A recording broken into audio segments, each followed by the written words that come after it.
Good morning, world. I am Judy, your web-based therapist, making therapy accessible and convenient for our clients in Florida and New York, and of course, sharing information worldwide. Today, I want to talk about 5 tips or 5 ways to deal with everyday compassion fatigue. Generally, we hear the term compassion fatigue or secondary trauma when referring to people in the helping field, people who are working with or dealing with people experiencing trauma on a regular basis. But because of everything that has been going on with everything that's been going on in our society, it seems that other regular people, not necessarily in the helping field, are experiencing some of the symptoms or some of the signs of compassion fatigue. So I want to make sure that we address that and you have some skills or some tools in your toolbox to deal with these symptoms as they present. But before we jump into that, I want to take a quick moment and say, if you are a subscriber, thank you. I appreciate you. Thank you for subscribing. If you are not yet a subscriber, please click on the subscribe button below so that you can become part of our team, part of our, crew, no-name crew. And of course, make sure you tick the bell so that you are notified when I post new videos, because I'm doing some new videos on a pretty regular basis now, it seems. And if you'd like to purchase 1 or 3 of my books, there's a link below that will take you to the website that will give you all the different ways, different options for purchasing 1 or 3 of my books. All right, let's get to it. First, limit your exposure to the trauma. I keep saying this, but it seems like people are not listening to me. Nobody's hearing me. Stop exposing yourself to the trauma, especially re-traumatizing yourself all the time. It's one thing to keep up with what is going on in the world. It's one thing to know what is happening in the community, in your environment, but you don't need to keep reliving it over and over again. You can watch the news one time, but you don't need to spend 3 hours watching the news covering the same thing.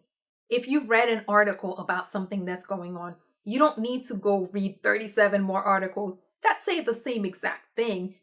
And sometimes they even use the same words. Sometimes they just copy from one another. So you don't need to constantly re-traumatize yourself, because each time you read a new article, watch the news replay, watch a video of this thing. And yes, those videos too. There are a lot of videos that go around of different things, different really bad, really traumatizing things that are happening.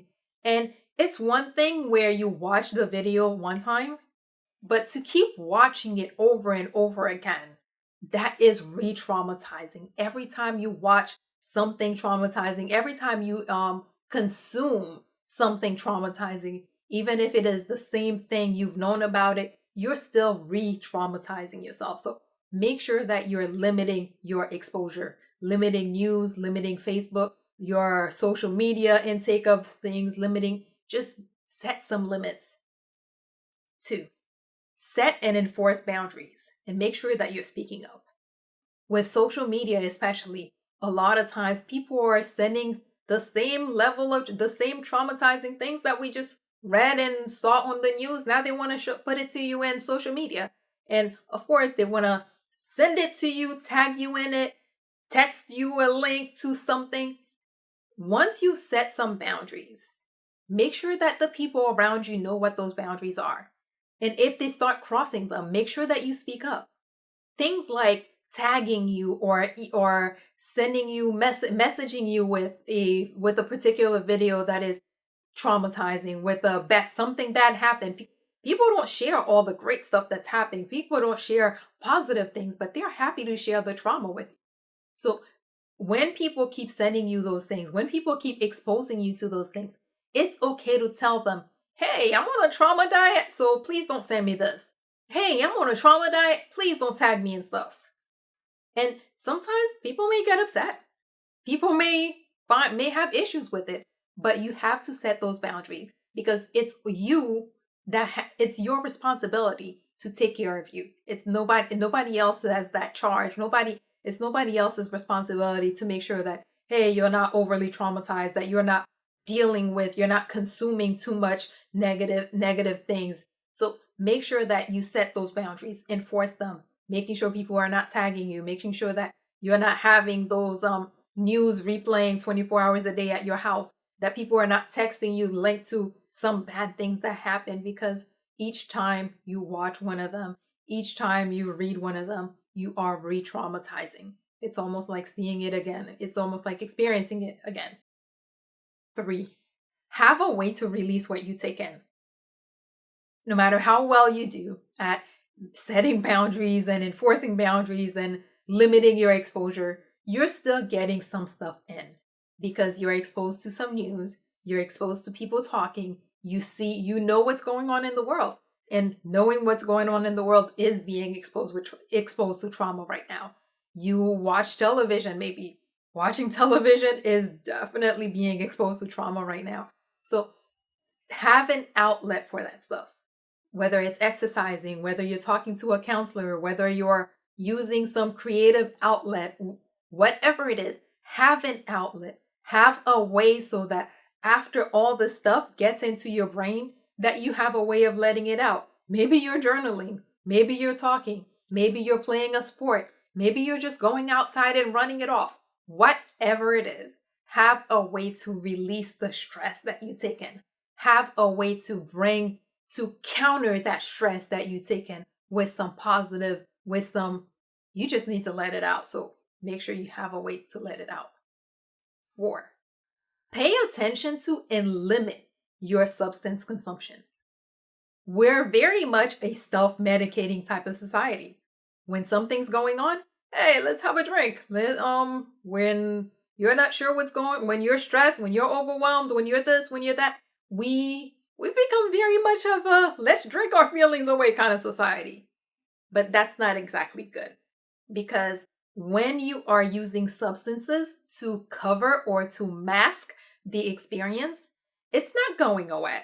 It's just sitting there and making room for even more stuff to happen until you get to the point where it bubbles over because you've had so much stuff that came in that was masked by the fact that you started drinking. The other thing that happens, maybe at the beginning you started with, hey, a glass of wine every day. Maybe you graduated to 2. And then now when you go to the store, you're picking up wine bottles on Monday, Tuesday, Wednesday, because you're drinking a whole bottle now.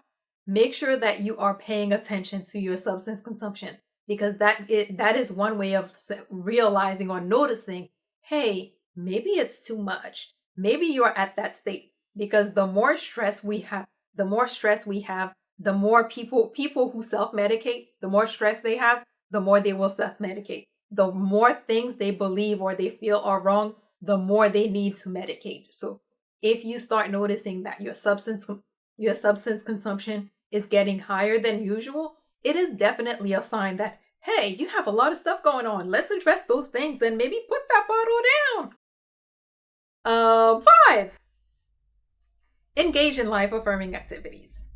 I know I sound like a broken record when I say it, because I say it all the time. But I say it all the time because it's that important. There is so much happening in the world. It's almost like we wake up experiencing trauma these days because there's just that much going on. There are so many bad things. And of course, people are all happy to send you, hey, this bad thing, that bad thing, and one more bad thing, another bad thing. They're not sharing, hey, great thing, great thing, great thing. They're not sharing those things. So if all you're seeing every day are bad things, then your view of the world becomes a little bit skewed. You want to remember, we want always to be reminded that, hey, there are still great things happening in the world. Hey, life is still good. Hey, this world, as bad as so many of the things happening are, still has some good parts in it. There are good people. There are good things. There's a whole world that is still worth living for, still worth saving, still worth fighting for, still worth experiencing, still worth exploring. We want to know, we want to remember. It's important to be reminded that life is still great, that life is still awesome, in spite of all the bad things that may be going on. And that life-affirming activity does that because it provides that balance. While everyone else is sending you all these negative things that are happening and you keep piling on the life-affirming activities, you want to tip the scale. We don't want the scale to be even. We want the scale to be tipped. We want our life affirming activities to be all the way down there. And then, have the, what do you call it? Have the trauma and bad stuff be way up because you have way more positive things going on in this world than the negative things that people experience. Okay, so let's do the quick recap. 1, limit your exposure to the trauma. Limit the news, limit the how much you watch, limit watching those videos over and over again, all that stuff. 2, set boundaries and enforce them and make sure that you're speaking up. Go on a trauma diet. Start now. Go on a trauma diet. Limit what you take in. And of course, when someone is breaking your boundaries, make sure you tell them, hey, please don't tag me. Please don't send me this. Please don't send me that. 3, have a way to release the whatever you take in, because that stress keeps piling it in. Eventually you blow up or it bubbles over. So make sure that you have a way. Exercise, talking to someone, whatever you got to do, have an outlet for it.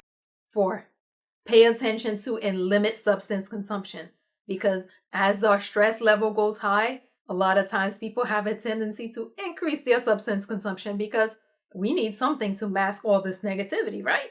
So pay attention and make sure that you're setting limits so that if you start realizing, hey, maybe I'm drinking a little bit too many bottles of wine that we put in one glass and call that one glass of wine.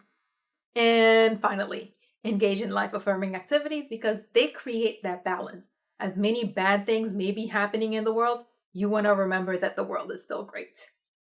Okay, so as always, if you or someone you know happens to be going through something that's more than you can handle, please remember that there are professionals like myself who are available, able, and willing to help, and are even providing remote services to assist if you need it. So please figure out who those people are in your community so that if you need them, you can reach out and get the help that you need. And that is all we have for today. Good morning, world. Have an awesome day.